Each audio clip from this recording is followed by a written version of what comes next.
محسن بھائی، بات ہو رہی ہے دعا کی فضیلت کے حوالے سے، دعا کا اصلی مطلب اور معنی ہیں کیا؟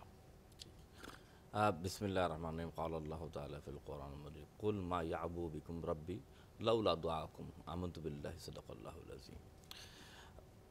تمام تعریف اللہ رب العزت کے لیے، جیسے میں نے پہلے بھی بتایا آپ کو، اور یہ جو آیت ہے جس میں اللہ نے فرمایا کہ آپ اگر رب سے دعا نہیں کرتے تو اللہ فرماتا ہے اللہ ہرگز تمہاری پرواہ نہیں کرتا اگر تم اس سے دعا نہ کرتے رہتے۔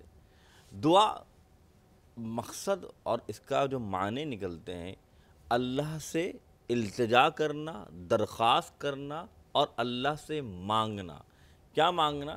جو اللہ کے پاس ہے، اور اللہ کے پاس کیا ہے؟ اللہ کے پاس تو سب کچھ ہے، ساری کائنات اس کی ہے۔ تو اللہ سے باتیں کرنا، اللہ سے درخواست کرنا کہ مالک مجھ پر تو اپنا کرم فرما جو وہ مانگنا چاہتا ہے۔ اب سب سے اہم بات کہ اللہ کے رسول نے دعا کو کیا فرمایا؟ الدعاء مخ العبادہ، دعا عبادت کا مغز ہے۔ ایک جگہ فرمایا دعا هو العبادہ، یعنی نماز عبادت ہے، روزہ عبادت ہے، حج عبادت ہے، یہ تو عبادت ہیں، لیکن اگر کوئی شخص دعا کر رہا ہے تو وہ سوچ رہا ہے کہ یار یہ تو ایک ایسی شے ہے، نہیں بلکہ یہ خود بھی ایک عبادت ہے۔ یعنی اب ایک بندہ جب دعا کرتا ہے تو وہی سمجھ لے کہ وہ اس وقت اللہ کی عبادت کر رہا ہوتا ہے، اللہ سے مانگ رہا ہوتا ہے۔ اور یاد رکھیے گا اللہ نے ایک اور جگہ فرمایا نحن اقرب علیہ من حبل الورید، یہ جو شہرگ ہے نا، اللہ فرماتا ہے میں تمہارے اس شہرگ سے بھی قریب ہوں۔ اب ذرا غور کیجئے گا، جو میں بتانا چاہتا ہوں بڑی اہم بات، اگر آپ مخلوق سے مانگنے جاتے ہیں، ایک بار مانگیں، بالکل اگنور کرتے ہیں آپ کو، دو بار، تو پھر کیا ہوتا ہے؟ اگنور کرنے لگتے ہیں وہ آپ کو۔ لیکن رب فرماتا ہے، اللہ کے رسول فرماتے ہیں اگر اللہ سے آپ نہ مانگے تو اللہ اور ناراض ہو جاتا ہے۔ یعنی اگر آپ اللہ سے مانگیں گے تو اللہ تعالیٰ خوش بھی ہوگا، اور اللہ تعالیٰ چاہتا ہے کیا؟ حدیث پاک میں یہاں تک بھی آتا ہے کہ اللہ تعالیٰ کی جب بندے نہیں مانگتے، رسول فرماتے ہیں کہ اللہ تعالیٰ ایسی مخلوق لائے گا جو گناہ گار ہوں گے، خطا کار ہوں گے، رب سے مانگیں گے، اللہ ان کی دعاؤں کو قبول فرمائے گا، ان کے گناہوں کو معاف فرمائے گا۔ اچھا، جیسا آپ نے کہا کہ دعا مانگنا عبادت ہے، بالکل۔ تو ایک تو نماز میں دعا مانگی جاتی ہے، نماز پڑھی اس کے بعد دعا مانگی، ایک ہوتا ہے ہم چلتے پھرتے بھی دعا کر رہے ہوتے ہیں، اس میں وضو ہو نہ ہو لیکن نارملی لوگ دعا کر رہے ہوتے ہیں، یا اللہ پاک یہ ہو جائے، اللہ پاک اندر ہی اندر، وہ بھی عبادت کے زمرے میں۔ دیکھیں یہ یاد رکھیے گا، دعا جو ہے دعا، میں نے جیسے حدیث بیان کی، آپ کسی بھی طریقے سے مانگیں، چلتے پھرتے کھاتے پیتے، اوروں کے پاس جانے کا وقت ہوگا، مانگنے کا وقت ہوگا، رب سے مانگنے کا کوئی وقت نہیں ہے۔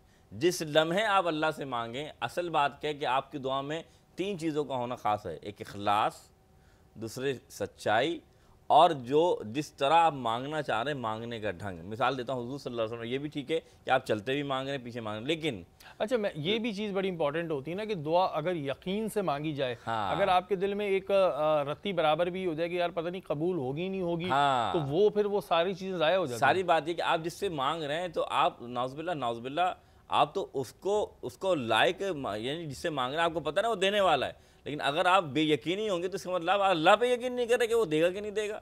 تو یہ بات یاد رکھیے، جب بھی اللہ سے مانگیں اس یقین کے ساتھ مانگیں کہ میرا رب مجھے دے گا۔ اور بے شک ایسا ہی انسان کو ہونا چاہیے کہ بھئی آپ جب دعا مانگیں اور اگر آپ کے دل میں ذرا سا بھی آ گیا تو پھر آپ یہ ایک طریقے سے گناہ کر رہے ہیں کہ پتہ نہیں ملے گا نہیں ملے گا، ظاہر ہے رب کے لیے کیا مسئلہ دینا، بالکل اس کے خزانے میں کون سی کمی ہے۔ اگر آپ یہ سوچ کے کہیں گے کہ یار پتہ نہیں ملے گا نہیں ملے گا، یہ تو انسان سے کر سکتے ہیں ہم لوگ جا کے کہ پتہ نہیں ملے گا نہیں ملے گا، رب سے تھوڑی کر سکتے ہیں۔ جب آپ یہ کرتے ہیں تو پھر آپ کہتے ہیں جی دعا میں ایسا نہیں رہا۔ اچھا محسن بھائی، عموماً لوگ کہتے ہیں عصر سے مغرب کے درمیان دعا کا وقت زیادہ اہم ہوتا ہے، کچھ لوگ فجر میں کہتے ہیں، کون سے اوقات ہیں جس میں زیادہ دعائیں قبول ہوتی ہیں؟ جیسے قبول تو ہر وقت ہی ہو رہی ہوتی ہے، اللہ تعالیٰ پوری دنیا کی دعائیں قبول کر رہے ہیں، لیکن کوئی خاص وقت؟ دیکھیں ایک تو رات کا یہ جو دوپہر جو تیسرا پہر ہوتا ہے جس میں اللہ تعالیٰ کی رحمت، جیسے ابھی ہم سحری کے وقت کے قریب جا رہے ہیں، تہجد جسے ہم جی جی جی بالکل، یہ وہ وقت ہے جب اللہ کی رحمت پہلے آسمان پر آ جاتی ہے اور فرماتی ہے کوئی ہے جو مجھ سے مانگے میں عطا کر دوں۔ اسی طرح جمعہ المبارک کے دن اللہ کے رسول نے فرمایا کہ جمعے میں ایک گھڑی ایسی ہے جس لمحے آپ مانگیں گے اللہ تعالیٰ اس گھڑی میں لازمی طور پر آپ کی دعا فرما دے گا۔ تو جمعہ کے دن مبارک کی گھڑیوں میں کوئی بھی ایسی گھڑی ہے کہ آپ جمعے کو جب مانگتے ہیں، اسپیسیفک جمعے کے دن کی بات ہو رہی ہے، اس دن اللہ تعالیٰ آپ کی دعا کو قبول فرماتا ہے۔ اسی طرح بہت سارے جو صوفیہ فرماتے ہیں کہ جو عصر کا وقت ہے، عصر سے مغرب کا وقت ہے، اس کو بھی بہت زیادہ اہمیت دی گئی ہے، کیونکہ حدیث میں آتا ہے کہ فجر کے جیسے ہماری ڈیوٹیاں بدلتی ہیں اس طرح فرشتوں کی بھی ڈیوٹیاں بدلتی ہیں فجر کے بعد اور عصر کے بعد. تو اس وقت بھی فرمایا جاتا ہے کہ اس وقت بندہ کوئی دعا کرے اللہ قبول فرماتا ہے. میں ایک حدیث بیان کرتا ہوں اگر آپ کی اجازت ہو. حضور آپ مانگے کیسے, میں سمجھانا چاہتا ہوں.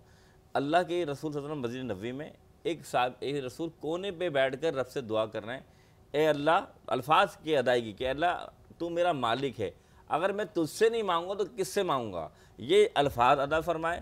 رسول اللہ نے ایک دوسرا صحابی بھیجا, فرمایا جاؤ اس صحابی سے کہہ دو اللہ نے تیرے الفاظوں کی وجہ سے تیری دعاؤں کو قبول فرما لیا. وجہ یہی ہے کہ اللہ سے مانگیں تو اس طرح مانگیں کہ اس کے صفاتی نام ہو, اس کے سامنے گڑ گڑائیں. اور اللہ کو رونا گڑ گڑانا پسند ہے کیونکہ اللہ کو دعا مانگنا پسند ہے, کیونکہ وہ بندہ اپنے رب سے مانگ رہا ہے.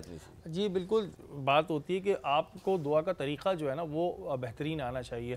اللہ تعالیٰ کے بہت پیارے پیارے نام ہیں, اس ناموں سے جب آپ اپنے رب کو پکارتے ہیں تو رب کہتا ہے میرا بندہ مجھے اتنے پیار سے پکار رہا ہے تو میں کیوں نہیں سنوں گا. اب وہی والی بات ہے نا جو ہم نے شروع میں بھی کی تھی کہ ہمارے دل میں دعا مانگتے ہو کہ یقین ہی نہیں ہوتا پوری ہوگی. جب ہمیں یقین نہیں ہے وہ, اور اللہ تعالیٰ جیسا گمان کرو ویسا ہی آپ کو نوازتا ہے. تو جب آپ گمان ہی یہ کر لیں گے کہ نہیں ہوگا تو پھر کیسے ہوگا.